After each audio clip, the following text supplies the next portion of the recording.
Elderly mechanic repairs Adam Sandler's car.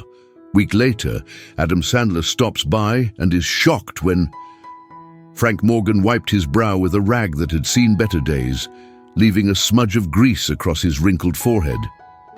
At 73, his hands weren't as steady as they once were, but they still knew their way around an engine better than most mechanics half his age.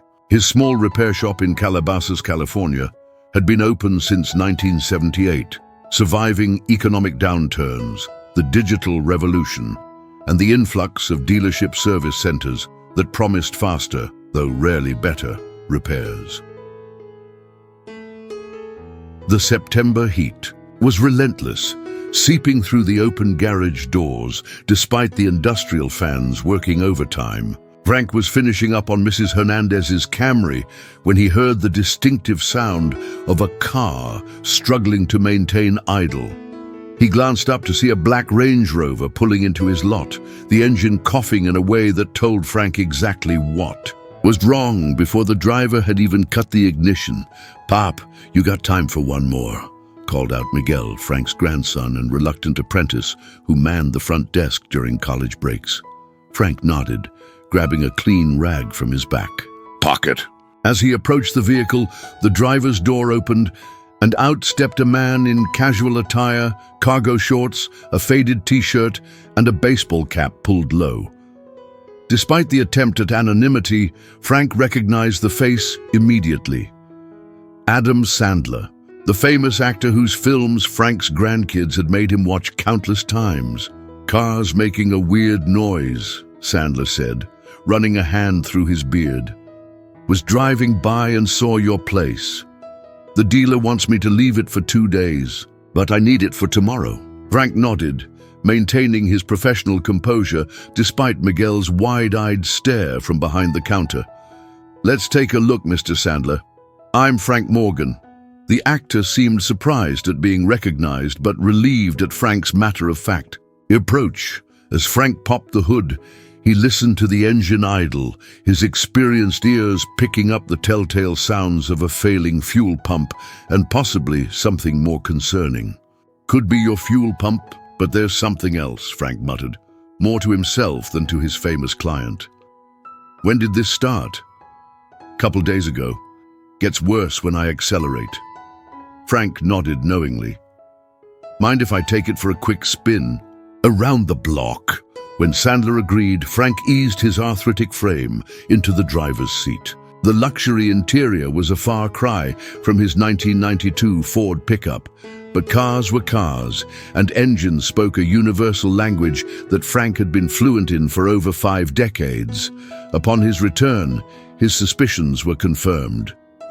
"Fuel pump's going, and you've got a vacuum leak. I can have it done by closing if you want to wait, or Miguel can drive you home and bring it by tomorrow morning."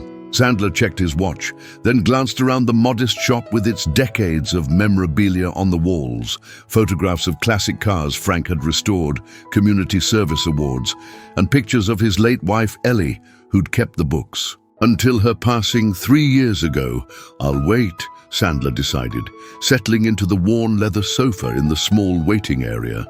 "Got any good magazines?" Miguel scrambled to find something suitable, while Frank got to work, his weathered hands moving with practiced precision, unaware that this routine repair would lead to an unexpected turn in his carefully ordered life. 4 hours later, Frank closed the hood of Sandler's Range Rover with a satisfied nod.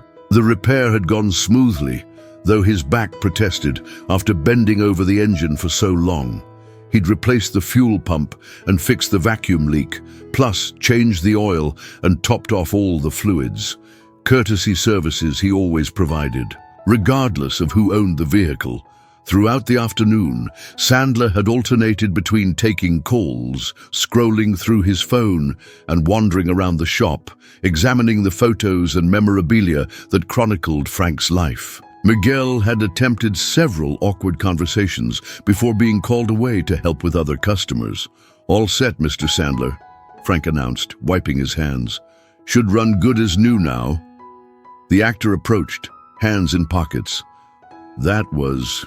and quick, The dealer said it would take at least a day and a half. Frank shrugged. They batch their work. I don't. He handed over the invoice, which detailed the repairs and parts at prices considerably lower than what a dealership would charge. Sandler studied the bill, eyebrows rising slightly. This seems really reasonable. It's what the job costs, Frank replied simply. It was his philosophy. Fair prices for honest work. It hadn't made him rich, but it had earned him loyal customers and a reputation that kept his garage busy despite the corporate competition. As Sandler paid, he glanced at a framed photo on the wall, a much younger Frank standing proudly beside a restored 1967 Mustang Fastback, identical to the one from the movie Bullet. That's a beautiful car, Sandler commented. You restore classics too. Frank's eyes crinkled at the corners. Used to. That was my passion project. Sold it when my wife got sick. Medical bills, he added by way of explanation. Something in Frank's tone made Sandler pause. I'm sorry to hear that. She passed away 3 years ago. Cancer. Frank's voice remained steady, but his eyes betrayed a depth of loss that time hadn't diminished. An unexpected silence fell between them, the kind that occurs when strangers momentarily glimpse the weight of each other's lives. Sandler broke it by asking about another photo, this one showing Frank in military fatigues. Vietnam, 1969 to 71, worked on helicopters, Frank explained. Where I learned to fix anything with an engine. By the time Sandler left, dusk was settling over Calabasas. As he pulled out of the lot, the Range Rover's engine purred smoothly, no hint of its earlier distress. Frank watched him go, thinking that would be the end of their brief intersection. Another celebrity encounter in a town full of them. He was wrong. Miguel locked up while Frank gathered his tools. Think he'll tell his famous friends about us? The young man asked hopefully. Frank shook his head. Just another customer, Miguel. Tomorrow we'll still be fixing Mrs. Peterson's ancient Buick and changing oil on commuter cars. But as Frank drove home to his empty house that evening, he found himself thinking about the conversation, how Sandler had asked about Ellie, about Vietnam, about the Mustang. It had been a while since anyone had shown interest in those stories. His children were busy with their own lives, and his grandchildren, though loving, had heard his tales too many times to feign enthusiasm anymore. As he heated up a frozen dinner, Frank didn't know that his encounter with Adam Sandler was far from over. A week passed, filled with the usual parade of vehicles needing Frank's attention. He'd nearly forgotten about the famous actor's visit when a familiar black Range Rover pulled into the lot late Thursday afternoon. This time, Adam Sandler wasn't alone. A second vehicle, a covered trailer pulled by a heavy-duty pickup, followed him in. Frank was under a Volkswagen at the time, and Miguel rushed over, excitement barely contained. "Pop, Adam Sandler's back, and he brought something on a trailer." Sliding out from beneath the car, Frank stood slowly, his knees cracking in protest. He wiped his hands on his rag as Sandler approached, wearing the same casual style, but with a different cap. "Mr. Morgan," Sandler called out, using a formality that few customers bothered with anymore. "Got a minute?" Frank nodded, curious about the covered trailer. "Car giving you trouble again?" "No, runs perfect. Actually, I came about something else." Sandler gestured toward the trailer. "Mind if we pull this into your garage?" Intrigued, Frank directed them to back the trailer into an empty bay. Once inside, Sandler and the driver, a professional transporter, Frank guessed, began removing the cover. As the fabric peeled away, Frank's breath caught in his throat. There, gleaming under the shop lights, was a 1967 Ford Mustang Fastback, Highland green, identical to the one in the photo on his wall. For a moment, Frank thought he was looking at a ghost from his past. "Is that—" He couldn't finish the question. Sandler shook his head. "Not your original. I tried to track it down, but no luck. This is the same year model, color though. Needs some work. Engine's original but needs rebuilding. Interior's pretty worn. Guy I bought it from started the restoration but ran out of money or interest." Frank circled the car slowly, professional assessment mixing with personal emotion. His fingers trailed over the hood, recognizing the familiar lines he'd once lovingly restored. "Why?" he began, then cleared his throat. "Why are you showing me this?" Sandler shifted, suddenly looking less like a Hollywood star and more like someone unsure if they'd overstepped.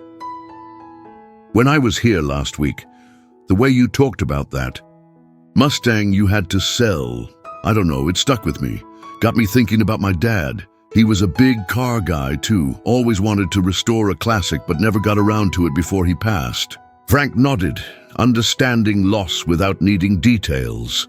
"Anyway," Sandler continued, "I bought this thinking maybe you'd want to restore it. I'd pay for parts, labor, whatever it needs. You'd have full creative control. When it's done, we could work something out. Maybe you'd want to keep it, or we could split time with it, or whatever makes sense." Frank stood silently, staring at the Mustang. At 73, he'd thought those days were behind him. The satisfaction of bringing a classic back to life, the meticulous attention to historical accuracy, the pride of completion.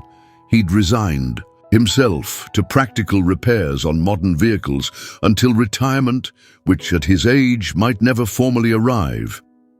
"It's okay if you're not interested," Sandler added, misinterpreting Frank's silence. "I just thought—" "I'll do it," Frank interrupted, his voice husky with emotion he rarely displayed. "But I work on classics differently than regular repairs. Takes time. Could be 6 months, maybe more." Sandler's face broke into a genuine smile. "Time doesn't matter. Do it right." As they discussed logistics, Miguel watched wide-eyed from across the garage. By closing time, the Mustang had been unloaded and positioned in Frank's restoration corner, a space that had gathered dust since Ellie's diagnosis 4 years earlier. That night, for the first time in years, Frank pulled out his old restoration. Notebooks filled with meticulous drawings, parts lists and procedures. As he flipped through pages spotted with decades-old grease stains, he felt something he hadn't experienced since before Ellie got sick. Anticipation for tomorrow. Over the next 3 months, the Mustang slowly transformed under Frank's methodical care. What had begun as a business arrangement quickly evolved into something more meaningful for both men. Sandler visited every couple of weeks, ostensibly to check on progress, but increasingly to listen to Frank's stories and occasionally lend an amateur hand. On a crisp December afternoon, they worked side by side, Frank guiding Sandler through the process of installing the rebuilt instrument panel. The actor's hands, more accustomed to movie props than car parts, fumbled with the delicate connections. "Careful with that wiring," Frank cautioned. "Factory-correct harnesses are hard to find." Sandler nodded, concentrating with the intensity he usually reserved for film sets. "My dad would have loved this," he said, after they'd successfully mounted the panel. "He used to say you could tell everything about a person by how they treated. Engines, patient or hasty, thorough or sloppy." Frank smiled, recognizing the wisdom. "Smart man, your father. Engines don't respond to shortcuts." As winter progressed, word spread about the unusual partnership. Local car enthusiasts began stopping by to witness the restoration. Miguel, initially skeptical about old cars, started showing genuine interest, asking questions and occasionally helping with smaller tasks. Frank found himself teaching again, not just about mechanics, but about patience, quality, and taking pride in craftsmanship. The project wasn't without challenges. In January, Frank's arthritis flared badly after a cold snap, leaving him barely able to grip tools. Sandler arrived for a scheduled visit to find him frustrated and in pain. "Maybe we should take a break," Sandler suggested, concerned at the older man's obvious discomfort. Frank shook his head stubbornly. "Got a timeline to maintain. Need to have the upholstery ready when the custom interior pieces arrive next month." Sandler studied him for a moment. "My father was the same way. Wouldn't admit when he needed to slow down. Ended up in the hospital. Because he insisted on fixing the roof during a heat wave. He hesitated, then added, he never got to finish his last projects because he pushed too hard. The parallel wasn't lost on Frank. After a long silence, he nodded reluctantly. 3 days, then back at it. Those 3 days stretched to a week, during which Frank consulted with his doctor and started new medication for his arthritis. When he returned to the garage, he found that Sandler had arranged for a specialized tool setup designed for mechanics with hand mobility issues, equipment Frank had seen in catalogs but considered an unnecessary luxury. "Can't have my master restorer working with subpar tools," Sandler said simply when Frank questioned the expense. By February, the Mustang's body gleamed with fresh Highland green paint. The rebuilt engine had been installed and tuned to perfection, purring with a throaty rumble that echoed through the garage. The custom leather interior matched precisely to the original pattern, but with higher quality materials, transformed the cabin into a perfect blend of vintage aesthetics and subtle, modern comfort. During this time, something else was being restored alongside the Mustang. Frank, who had retreated into solitary routine after Ellie's death, found himself engaged with life again. He started joining his son's family for Sunday dinners, began mentoring Miguel more actively, and even reconnected with fellow veterans he'd lost touch with over the years. The Mustang wasn't just a car anymore. It had become a bridge between past and present, between loss and possibility. April arrived with California's characteristic perfect weather, ideal for the final phase of the Mustang's restoration. Frank had scheduled the unveiling for the following Saturday, allowing time for the last details to be perfected: the hand-polished chrome, the specially sourced period-correct Firestone tires, and the final calibration of the carburetor. On Friday afternoon, as Frank was applying one last coat of protectant to the leather seats, Sandler arrived unexpectedly. He looked different somehow, more serious than during his previous visits. "Thought you were coming tomorrow for the big reveal," Frank said, carefully closing the Mustang's door.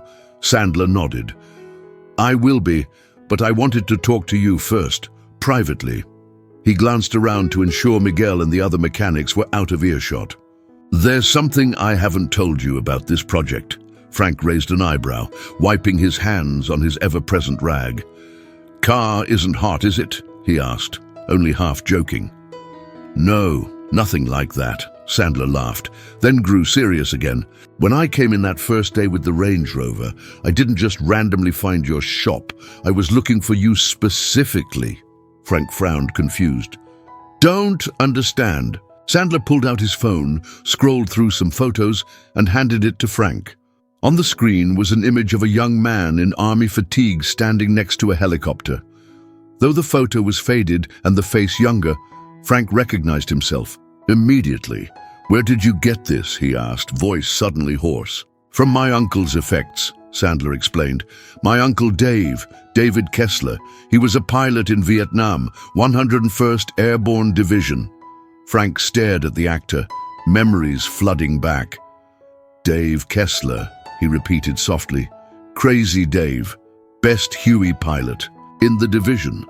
He looked back at the photo. "I remember this, August 1970, after we'd survived a particularly nasty mission." Sandler's eyes glistened slightly. "Uncle Dave died last year. While going through his things, I found his journals from Vietnam. He mentioned you a lot. Said his crew chief, Frank Morgan, saved his life twice. Once when you spotted a mechanical issue before takeoff that would have caused a crash, and once when you pulled him from a downed helicopter under fire." Frank shook his head, old emotions surfacing. "Just did my job. We all looked out for each other." He never forgot. Sandler continued. "After he died, I found your name in his papers with a note saying he'd always regretted losing touch. I did some research, found your shop, and then my car actually did break down. Seemed like fate. I wanted to meet the man my uncle called the most honorable mechanic in Vietnam. Frank turned away, ostensibly to check something on the Mustang, but really to compose himself. The memories of those young men, many who never made it home, still had the power to move him deeply. The Mustang wasn't random either, Sandler added. Uncle Dave's journals mentioned that you'd always talked about restoring one someday. When I saw that photo on your wall and heard you'd had to sell it, he shrugged. It felt right. As the significance of Sandler's revelations sank in, Frank realized that the Mustang restoration had never really been about the car itself. It had been about connections to his past, to Dave Kessler's memory, to the craft he loved, and to the community that had reformed around him during the process. The following day, dozens of people gathered at Frank's garage for the unveiling. Family, friends, customers, local car enthusiasts, and even a few veterans who'd served with Frank. As he and Sandler pulled the cover off the gleaming Mustang, the crowd erupted in appreciative applause. Later, as the gathering turned celebratory, Sandler pulled Frank aside and handed him an envelope. Inside were the title papers for the Mustang, already transferred to Frank's name. "Can't accept this," Frank protested. "We had an agreement. The agreement was we'd figure something out," Sandler interrupted. "This is what I figured. The car belongs with you, Frank. Uncle Dave would have wanted that." As the sun began to set, Frank sat behind the wheel of the Mustang, fingers lightly tracing the contours of the steering wheel. Through the windshield, he could see Miguel animatedly explaining the restoration process to some friends. His son and daughter-in-law were chatting with Sandler, looking more relaxed with the celebrity than Frank would have thought possible. Frank thought about Dave Kessler, about Ellie, about all the twists in life that led to unexpected intersections. He thought about how a simple car repair had somehow opened a new chapter when he'd assumed his story was nearly finished. Starting the engine, he listened to its perfect rumble, the sound of the past harmonizing with the present. And for the first time in years, Frank Morgan found himself looking forward to the road ahead.